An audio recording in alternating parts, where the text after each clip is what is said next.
Hey everybody, Adam here with Hometown Acres. Welcome back.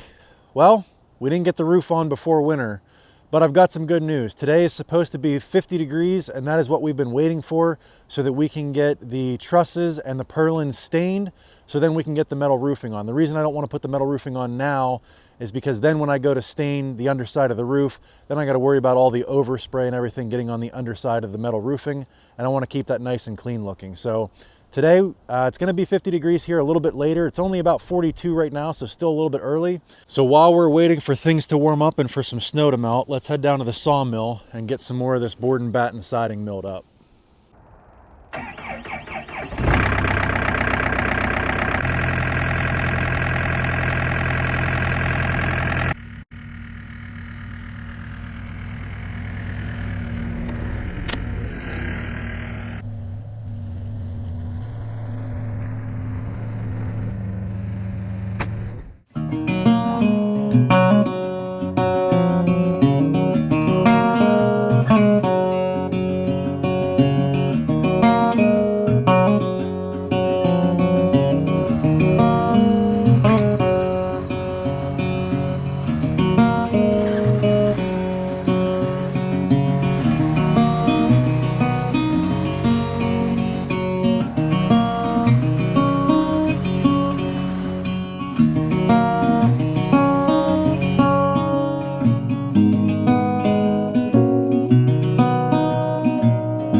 So while we were waiting for it to warm up, we were able to get another 22 1x10s. That was 2 logs, and that should easily be enough to get us around the corner and start in that other section over there.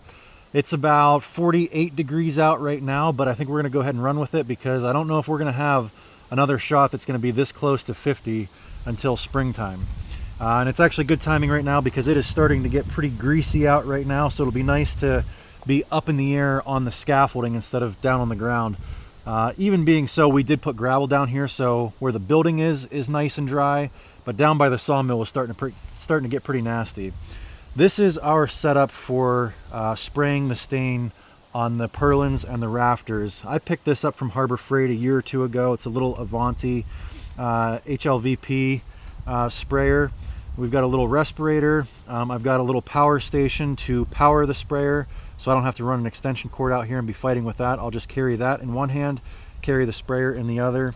And then we are using Ready Seal, and the color is Pecan. This is the same product that we put on the roadside firewood stand. Love the color, love the product. Let's go ahead and get started.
Well guys, there we go. The entire roof structure is stained. I'm sure I missed a couple of spots here and there, but I can always go back and touch those up with a brush. And as much as this sucked, staining from a ladder, upside down, it was 100 times better with that paint sprayer. Again, it's just a cheap little $80 paint sprayer from Home Depot. It's not a big expensive $300,000, $500,000 paint setup, but it worked well for what I needed it to do, and it saved me a ton of time staining the roof structure on this building. Now, one thing I will say about a sprayer in general, you are going to burn through the stain probably 3 times as much as you would if you were hand brushing it on, but I think the time savings is well worth it. And not just the time savings, but the wear and tear on your body. Like I said, being on a ladder painting upside down sucks enough as it is. There's no point in making it last 3 times longer by hand brushing it on when you can go get an $80 sprayer from Harbor Freight and be done in a third the time. But yeah, that covers everything that I would be worried about overspray once we get the metal tin roof on there. The whole goal of this is I want this building to look really sharp when it's all said and done, and having that pecan brown color with the white contrast of the underside of the metal tin roof I think is going to look really good. And I wanted to get this done first so I didn't have to worry about any overspray getting on the metal tin roof. So you'll have that sharp contrast between the brown and the white. And I know people are going to ask, Adam, it's the underside of the roof. Why are you so concerned about it's not going to be exposed to the weather? Well, I'm not doing this to seal this lumber. I'm literally doing it just to color it. Again, I want it to look good, and that contrast between the brown and the white is going to look really nice, as opposed to just a natural pine color that you would get if it wasn't stained. So color only, not for protection or anything, just to make it look nice. Anyway, we still got a couple hours of daylight here left. Let's see if we can't get a couple of these roofing panels up here. I don't anticipate that I'll be able to get it all done today, but if I could at least get it started, that starts getting this dried in.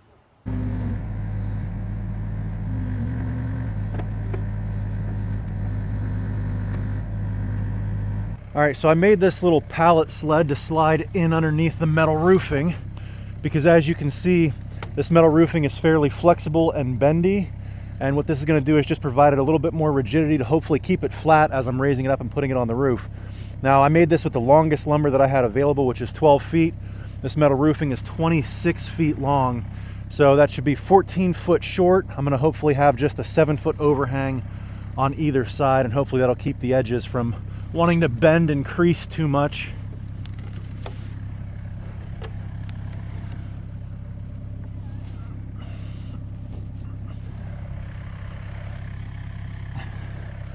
I have no idea if this is going to work or not, but we're going to give it a try. I have a feeling getting this up on the roof is not going to be a lot of fun.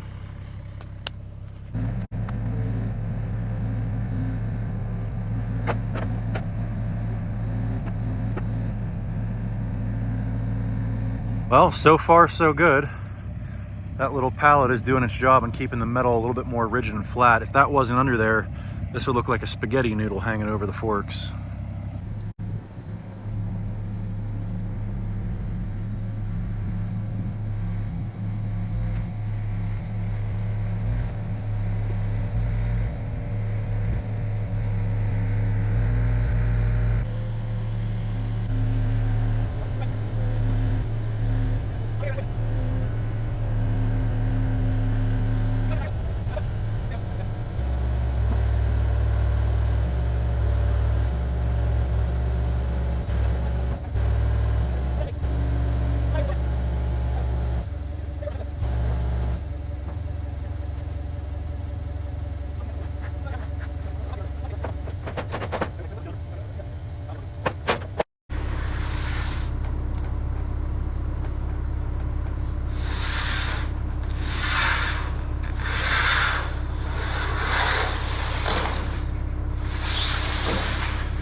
There we go.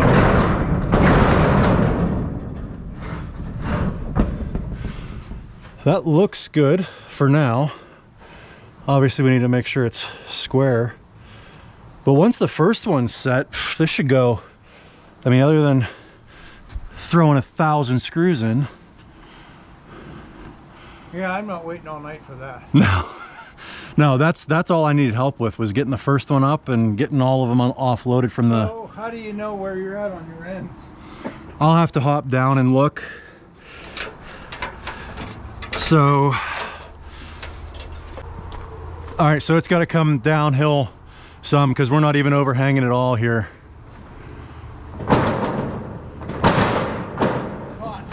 Here, let me climb up here and get it. Do you have a board you can push up on it? Here, I'll just...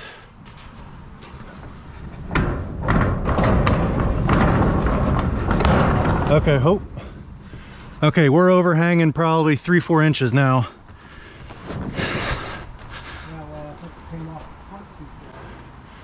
Actually, that looks pretty damn close.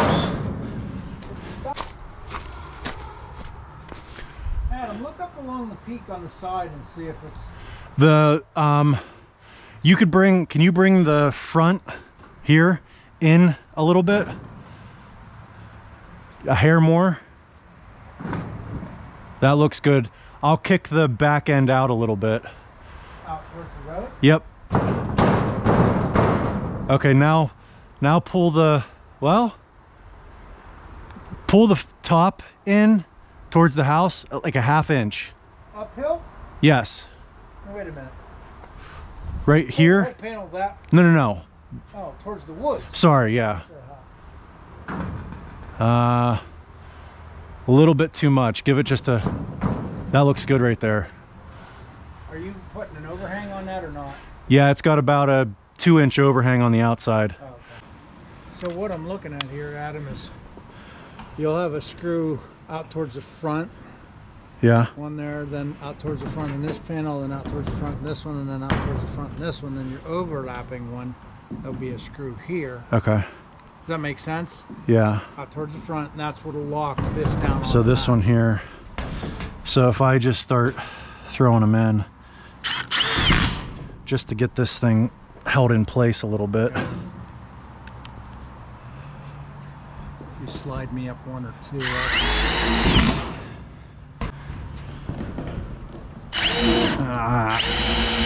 Swizzled around on there.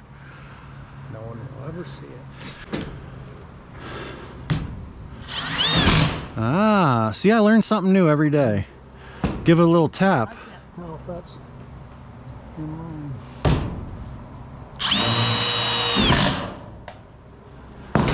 Learned that on RR Builders. Did you?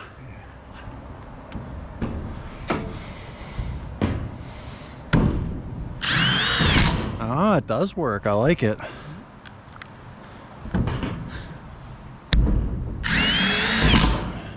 If you bring another panel over without putting a screw in everywhere on each purlin, you won't know where they're at.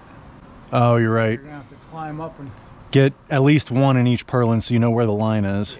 yeah. I am gonna move the ladder though, so Say that ladder needs to be somewhere in the middle or something. yeah. Because each panel, then you end up, you'll be calling me saying, "Hey, can you come move my ladder?" Yeah, I'm stuck. Get off the roof. I haven't done a dip in forever.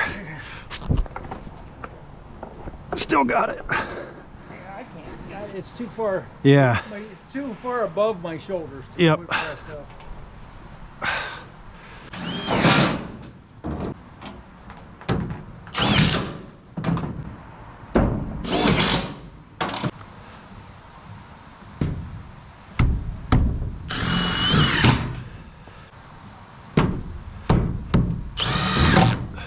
Hey, Adam. Yeah. You know it'd be funny What's that? if I peed right now, it'd run right down onto you, Please don't. and you couldn't get away from it. No. I move about like a snail up here on the roof. Yeah.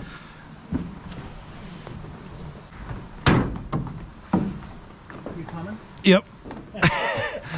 Eventually.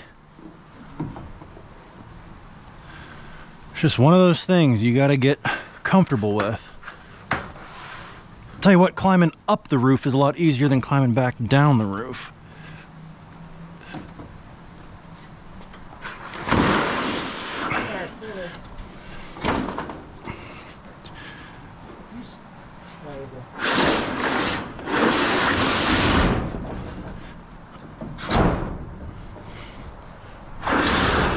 Hang on.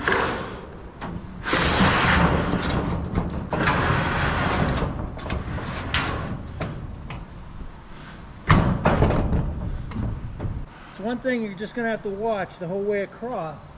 If this starts getting closer and closer to that front edge, Yeah. just shove it up just a little bit.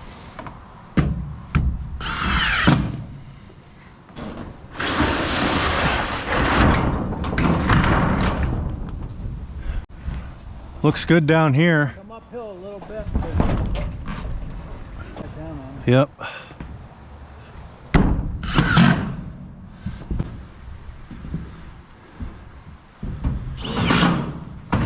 See, Kyle, I'm not afraid of heights. I'm up here on the roof.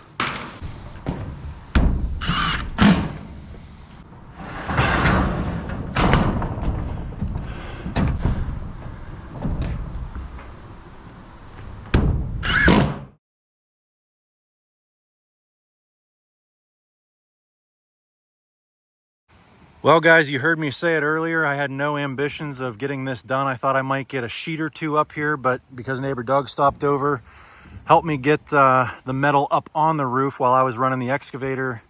And then there's no quitting that guy. Once we got started, he said, let's just go ahead and finish it up. We're already here, so we got the roof on. Now, I will come back and, you know, right now we just have a screw on either side of each panel. I will come back and throw screws in all the way across, but right now everything should be secured, and as long as we don't get a crazy tornado or something, I think we'll be good. It's supposed to rain tomorrow, so this building is dried in. And here's what it looks like from down on the ground. Like I said, it's getting pretty pitch dark out right now, so I got the lights on the side-by-side on so we can wrap this video up. But stained, roof on, more siding milled. As you look over here, you know, once we get this closed in, it's really going to give us some good cover from the weather. West is that way, so most of our prevailing winds are coming this way. Now with the roof on it, once we get the sides on it, should be good to go. Anyways, guys, I hope you enjoyed this one. If you did and you want to see us finish the board and bat siding, click that subscribe button, give us a big thumbs up, and I hope to see you on the next one. Thanks for watching.